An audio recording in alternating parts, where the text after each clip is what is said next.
Hello and welcome to Blighback Hobbies. Today I'll be demonstrating basic Zenithal highlighting for beginners.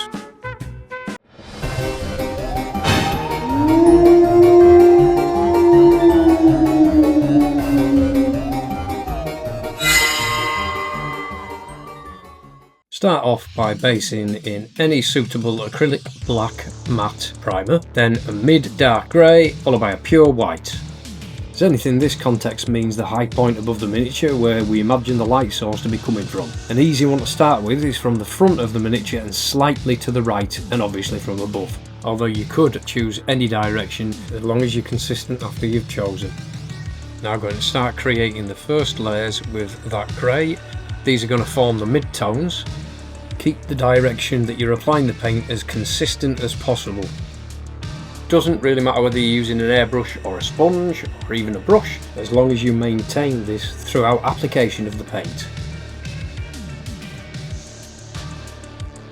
Of course, the advantage of the airbrush is that if you keep it at a slight angle, you'll be able to catch all the nice details of those lovely bones and rib cages and the kiting, and of course the application is smooth.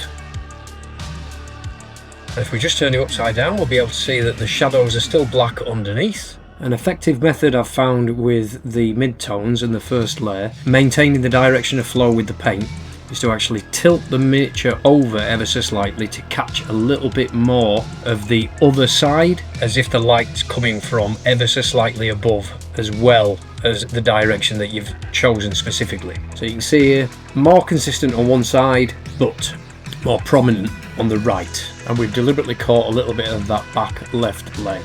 Time for the final piece of the puzzle. It's a pure white, and we're really going to focus more intensely on that particular direction. We're covering much less of the miniature and will probably not get much, if anything, of this back area, including the leg and the left arm. We're going to be very, very strict and restrictive with where we allow the paint to fall. We'll start with nice, smooth, light layers, aiming for exactly where we know the high point of the light is going to catch first. So it's going to be the front and the right and slightly above, and we're going to concentrate on those areas and then let more of the paint creep slowly around the back of the miniature, exactly the same way that light from any form of source would do, whether it's a street lamp or the sun or some form of light on a Space Hulk, which is rather apt seeing as this is a Genestealer. And you can see that these extremities here have actually blocked light from falling on the shoulder pad and other areas of the miniature behind.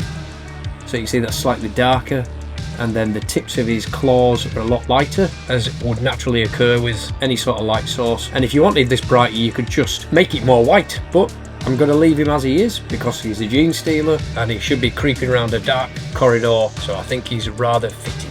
Now ready for the rest of his paint job. Thank you for watching.